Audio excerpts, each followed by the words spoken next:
Mary, the mother of Jesus, is considered one of the most righteous women in the Islamic religion. She is mentioned more in the Quran than in the entire New Testament and is also the only woman mentioned by name in the Quran. According to the Quran, Jesus was born miraculously by the will of God without a father. His mother is regarded as a chaste and virtuous woman and is said to have been a virgin. The Quran states clearly that Jesus was the result of a virgin birth, but that neither Mary nor her son were divine. In the Quran, no other woman is given more attention than Mary, and the Quran states that Mary was chosen above all women. Behold, the angels said, O Mary, Allah hath chosen thee and purified thee, chosen thee above the women of all nations. Quran, Surah 3, Ayah 42. The 19th chapter of the Quran, Maryam, is named after her and is, to some extent, about her life. Of the Quran's 114 surahs, she is among only 8 people who have a chapter named after them. Mary is specifically mentioned in the Quran, alongside Asiya, as an exemplar for all believers.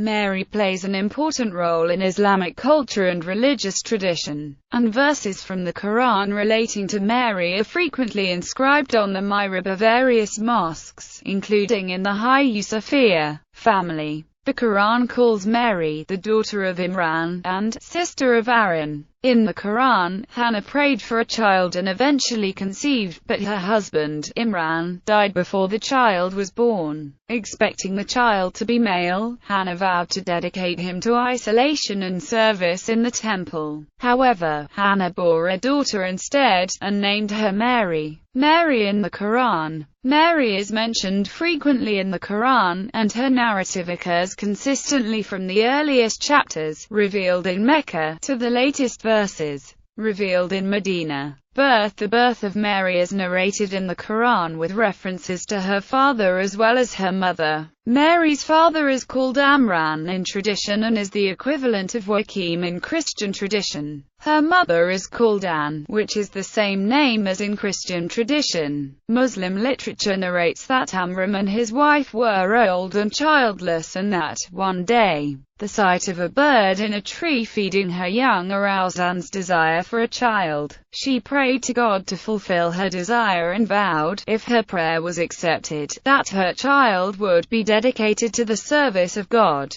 Unlike the Roman Catholic concept of the Immaculate Conception, the Quranic account does not confirm the Immaculate Conception exclusively for Mary, as in Islam every human child is born pure and immaculate. Her sinless birth is thus independent of the Christian notion of original sin. No such doctrine exists in Islam. Moreover, Hannah's prayer in the Quran for her child to remain protected from Satan was said after it had already been born, not before, and expresses a natural concern any righteous parent would have. The Muslim tradition or hadith, which states that the only children born without the touch of Satan were Mary and Jesus, if taken as authentic at all, should therefore not be taken in isolation from the Quran, and is to be interpreted within the specific context of exonerating Mary and her child from the charges that were made against them. It is not a general statement.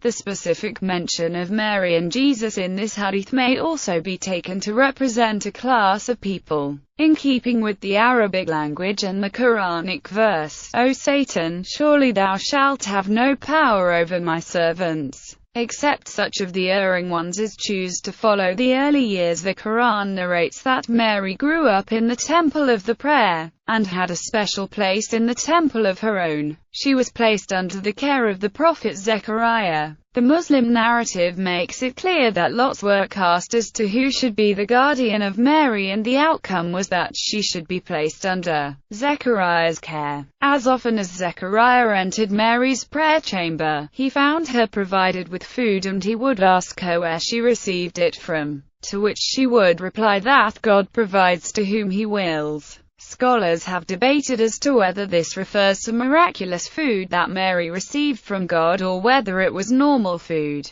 Those in favor of the former view state that it had to be miraculous food, as Zechariah being a prophet would have known that God is the provider of all sustenance and thus would not have questioned Mary if it was normal food. Annunciation to Mary. The virgin birth of Jesus is supremely important in Islam, as one of the most important miracles of God. The first explicit mention of an annunciation foreshadowing the birth of Jesus is in Surah 19, Ayah 20, where Mary asks Gabriel how she will be able to conceive when no man has touched her. Gabriel's reply assures Mary that for God all things are easy and that Jesus' virgin birth will be a sign for mankind. The birth is later referred in Surah 66, Ayah 12, where the Quran states that Mary remained pure, while God allowed a life to shape itself in Mary's womb. A third mention of the Annunciation is in Surah 3, Ayat 37-38. Where Mary is also given the glad tidings that she has been chosen above all the women of creation. Commentators on the Quran remark on the last verse that Mary was as close to a perfect woman as there could be, and she was devoid of almost all failings. Although Islam honors numerous women, including Khadija and Fatima, many commentators followed this verse in the absolute sense, and agreed that Mary was the greatest woman of all time. Other commentators, however, while maintaining that Mary was the queen of the saints, interpreted this verse to mean that Mary was the greatest woman of that time and that Fatima and Khadija were equally great. According to exegesis and literature, Gabriel appeared to Mary, who was still young in age, in the form of a well-made man with a shining face, and announced to her the birth of Jesus. After her immediate astonishment, she was reassured by the angel's answer that God has the power to do anything. The details of the conception are not discussed during these angelic visits, but elsewhere the Quran states, Ayah 91 and 66-12, that God breathed His Spirit into Mary while she was chaste. Virgin birth of Jesus. The Quran narrates the virgin birth of Jesus numerous times. In Surah 19, Ayat 17-21, the Annunciation is given, followed by the virgin birth in due course. In Islam, Jesus is called the Spirit of God because he was through the action of the Spirit. But that belief does not include the doctrine of his pre-existence, as it does in Christianity. Surah 3, Ayat 47 also supports the virginity of Mary, revealing that no man has touched her. Surah 66-12 states that Jesus was born when the Spirit of God breathed upon Mary, whose body was chaste. In Quran, when the angel Gabriel appeared to Mary, 19:16, and mention, O Muhammad, in the book The Story of Mary, when she withdrew from her family to a place toward the east, 19:17, and she took, in seclusion from them, a screen. Then we sent to her our angel, and he represented himself to her as a well-proportioned man. 19:18, she said, Indeed, I seek refuge in the Most Merciful from you, so leave me, if you should be fearing of Allah. 19:19, he said, I am only the messenger of your Lord to give you news of a pure boy. 19:20, she said, How can I have a boy while no man has touched me and I have not been unchaste? 19:21, he said, Thus it will be, your Lord says, It is easy for me, and we will make him a sign to the people and a mercy from us. And it is a matter already decreed. The Quran's narrative of the virgin birth is somewhat different from that in the New Testament. The Quran states that when the pains of childbirth came upon Mary, she held on to a nearby palm tree, at which point a voice came from beneath her, which said, Grieve not, for thy Lord hath provided a rivulet beneath thee, and shake towards thyself the trunk of the palm tree. It will let fall fresh ripe dates upon thee. The Quran goes on to describe that Mary vowed not to speak to any man on that day, as God was to make Jesus, who Muslims believe spoke in the cradle, perform his first miracle. The Quran goes on to narrate that Mary then brought Jesus to the temple, where immediately she began to be taunted by all the men, excluding Zechariah, who believed in the virgin birth.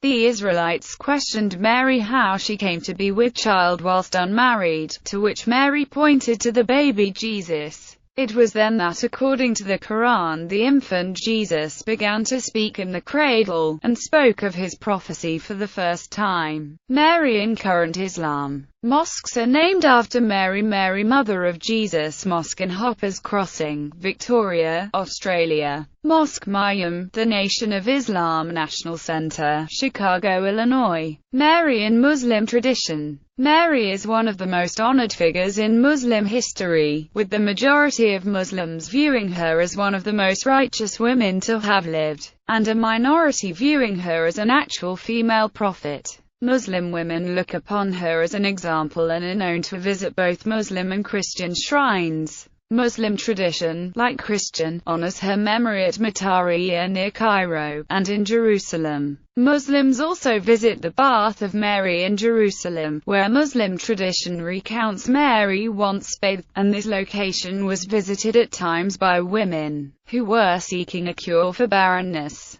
Some plants have also been named after Mary, such as Mary Amaya, which, as tradition recounts, acquired its sweet scent when Mary wiped her forehead with its leaves. Another plant is Kaf Mayum, which was used by some Muslim women to help in pregnancy, and the water of this plant was given to women to drink while praying. Islamic literature does not recount many instances from Mary's later life, and the assumption is not present in any Muslim records. One of the lesser-known events which is recorded in Muslim literature is that of Mary visiting Rome with John and Thaddeus, the disciples of Jesus, during the reign of Nero. Arabic titles. Qanatar. Mary is so called in Surah 66-12. The Arabic term implies the meaning, not only of constant submission to God, but also absorption in prayer and invocation, meanings that coincides with the image of Mary spending her childhood in the temple of prayer. In this way, Mary personifies prayer and contemplation in Islam. Siddiqah. She who confirms the truth, or she who has faith.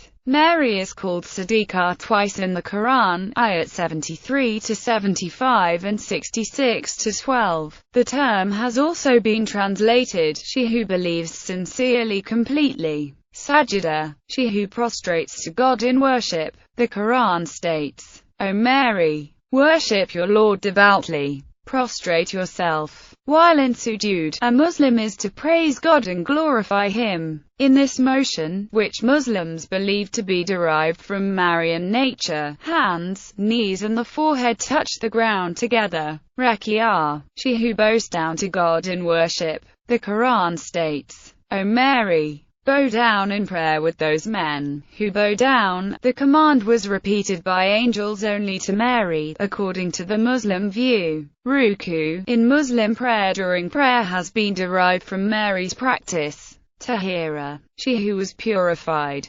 Mustafir. She who was chosen. The Quran states, O Mary, God has chosen you and purified you, and again He has chosen you above all women of all nations of the world. Soima. She who fasts. Mary is reported to fast 1/2 of a year in some Muslim traditions. Many other names of Mary can be found in various other books and religious collections. In Hadith, she has been referred to by names such as Bachal, Adrath, and Mahuma. Burial place. Mary is believed to have been buried at the tomb of the Virgin Mary in the Kidron Valley, at the foot of the Mount of Olives, in Jerusalem. The Christian church on the site has been destroyed several times, but the crypt has remained intact. The site is run by the Greek Orthodox Church of Jerusalem, who share it with the Armenian Apostolic Church. A mihrab is located at the site to aid Muslims. Gallery. Wall painting at Tomb of Mary. Inside of the Tomb of Mary. Outside view the Tomb of Mary.